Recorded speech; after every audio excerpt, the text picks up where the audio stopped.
saw some of these waves crashing right in front of you, but it's truly impossible to imagine the amount of water displaced and to experience it firsthand. Now, it looks like Kalia gave you guys a little taste over here, but we actually have two very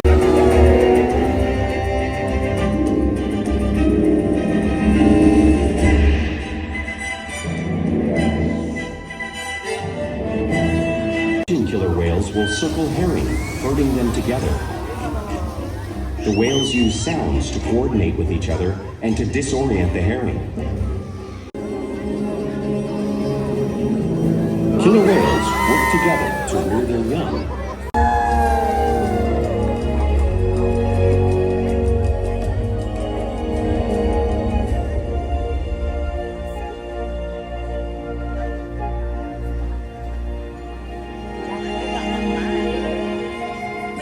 While they are found in every ocean, orcas living off the coast of Iceland are quite different than those near Costa Rica.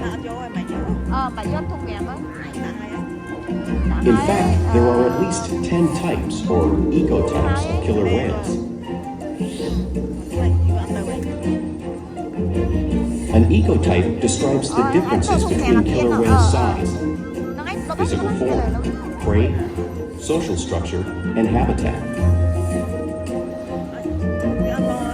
As you can see, the differences are subtle, but noticeable when compared side by side. Orcas are adapted perfectly to their environments. And even the whale's black and white coloration has a purpose. It camouflages the outline of their bodies in the water, making it easier for them to surprise and catch their prey.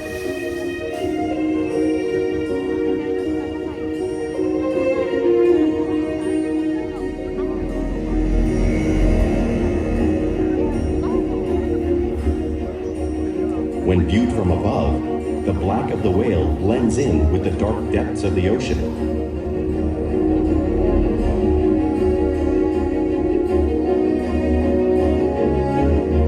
When viewed from below, the orca's white bellies match the brighter surface of the water, blending with the light above, giving them the perfect camouflage.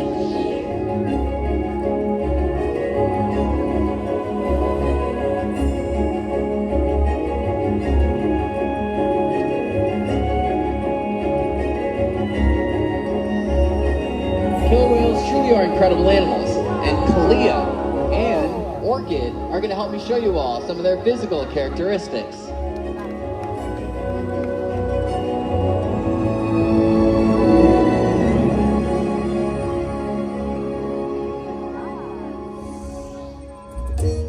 If you look in the top of the whale's head, you'll see their blowhole, which is perfectly designed for getting a quick with air at the surface of the water. It's also how the whales make their vocalizations.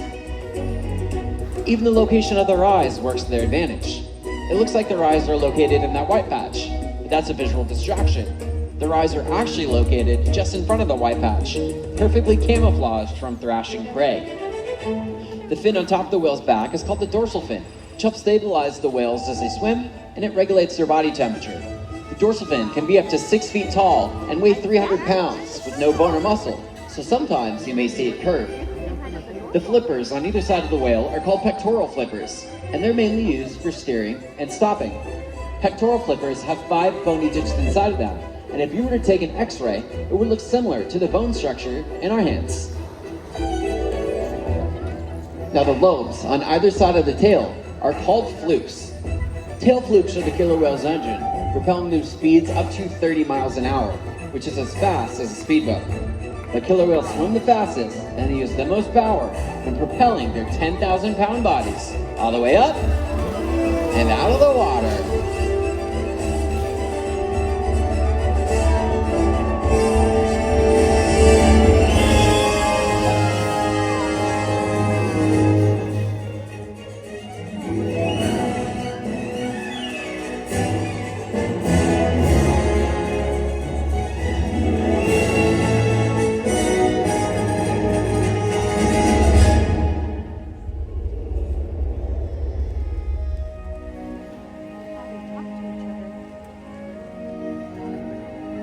Killer whales are highly social animals, with a well-defined social structure. An orcapod is always led by a female. Though just half the size of her male counterpart, she is in charge. It's all about attitude, not size. Because they live and work as a group, orcas need to communicate with sounds and body language. Orcas use clicks for echolocation or navigation.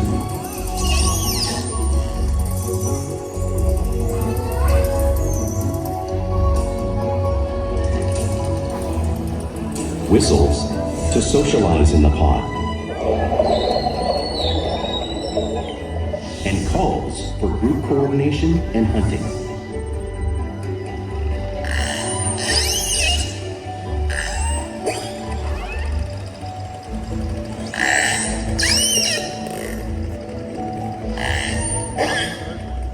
Vocal development studies here at SeaWorld show that early on, calves learn vocalization from their mothers. But as they grow, they learn from others close to them as well. This is a bottlenose dolphin call that Shuka learned and even taught other killer whales here at SeaWorld. In fact, orcas are the largest members of the dolphin family.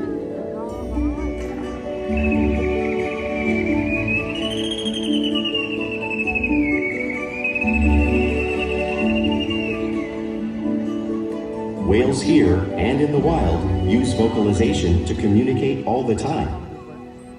Like most animals, killer whales use body language as a form of communication. You might see them use a peck slap on the surface of the water to show dominance or to get noticed. For example, a mother might use a peck slap to get her calves' attention.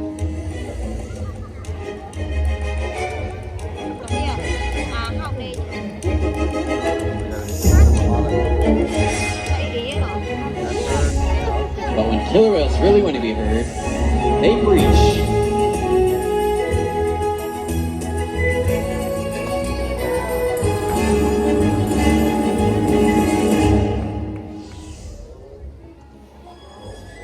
Spy hopping is how killer whales coordinate and how they get a better view of their surroundings while they hunt.